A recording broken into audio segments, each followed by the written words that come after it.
antifreeze leak, and it looks like it's coming from the heat exchanger. Push rod fury. Little bin.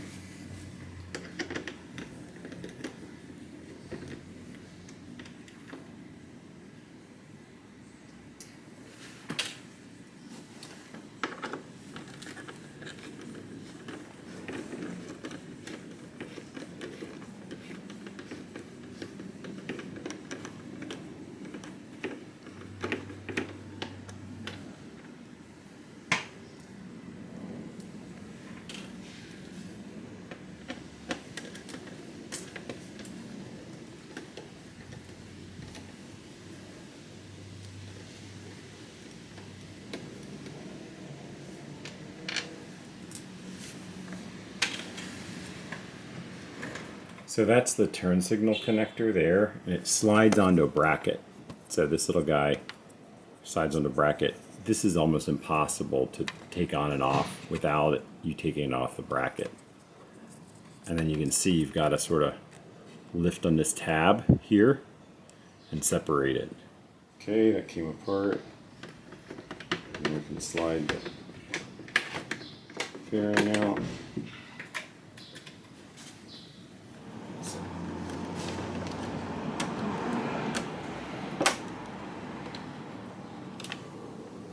So this bolt has to come out with the spacer.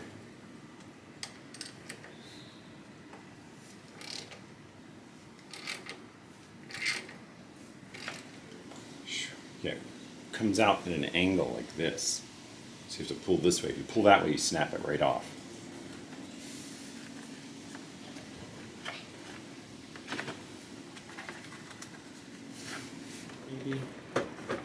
Okay. Got it. So far so good. There's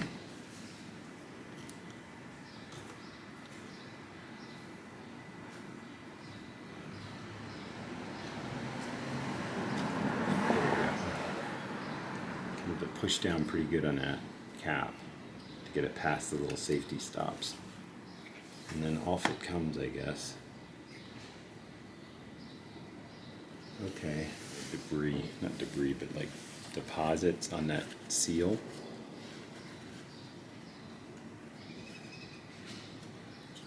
clean that off.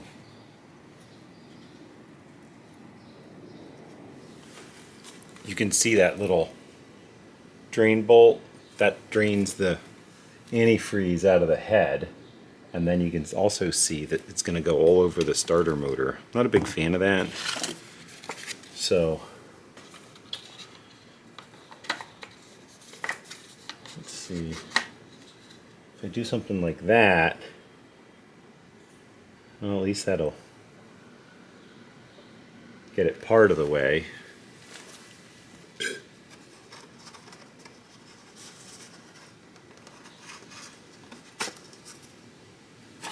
So let's see if that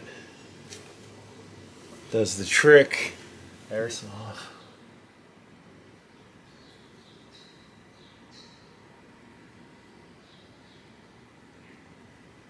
There's a crush one.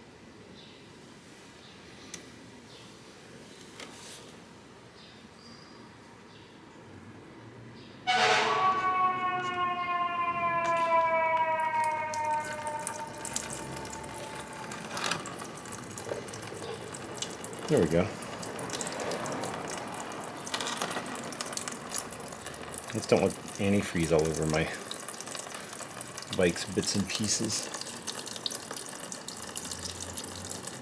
See that little bolt? I'm going to take that out and drain the coolant. So I don't have a good way to show you this. I was pulling on the rubber end here, and the whole thing just popped out. Very unprofessional. And luckily I had the bucket under there. But now I gotta clean stuff up because look at how corroded that is. So let's get that all cleaned up. Try to clean this up with the Scotch-Brite.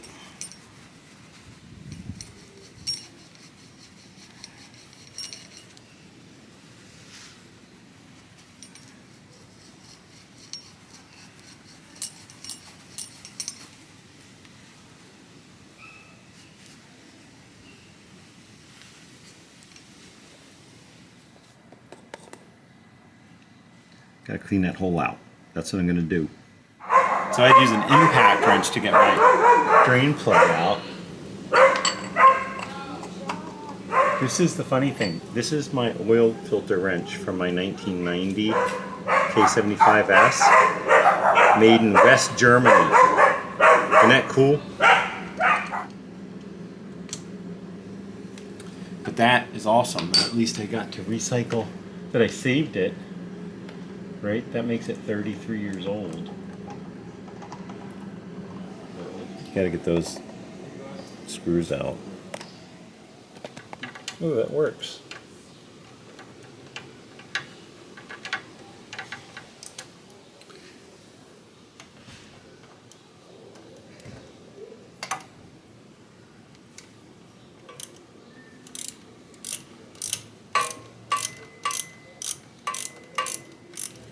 Let's see what happens.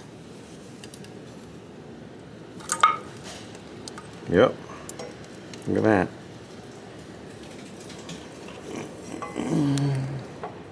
The heat exchanger. You can see there's almost like topography on there. It's all corroded. So I got to clean that up really good. I'm going to use a brass brush on that. Make sure it's, if you do it, make sure it's a real brass brush and not an Amazon fake brass brush, which is brass coated steel, because that'll just jack up the aluminum. So time to get to work. I'm stripping this with a wire wheel. I plugged up the holes.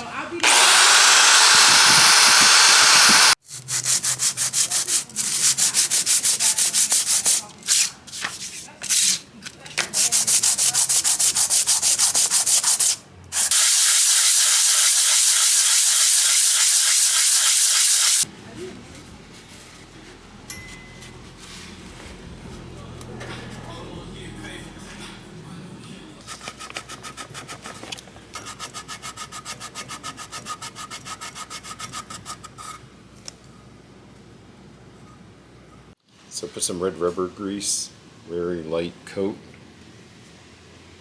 Red rubber grease. You can see it's very lightly coated. And this should give me a little bit of stickiness as well. I cleaned this surface off with a white Scotch-Brite pad.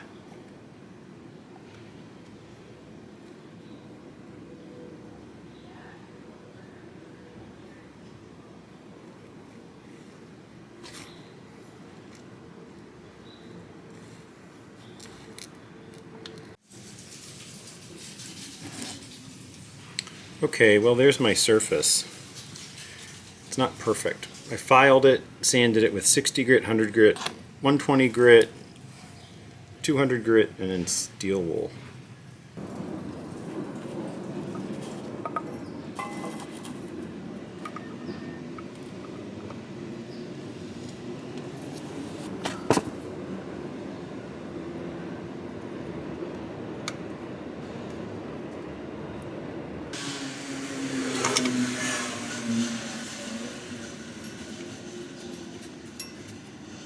I bolted it back on, and now we'll put the oil filter on. Actually, I'm going to take it off the center stand and let it lean to the side on the side stand to finish draining the oil. But I'm going to go ahead and put an oil filter on it, I think ahead of that, so let me get that coordinated. I'm going to put the little bolt back in here. I replaced the O-ring, put a little antifreeze on it beforehand, and I'm going to put this little bolt in there to secure it and hope for the best. Here we go.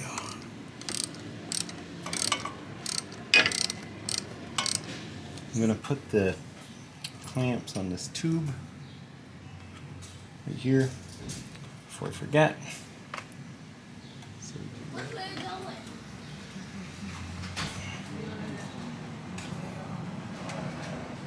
There we go. Now this one. So I put the oil filter on, didn't film it, but I filled it up with some new oil.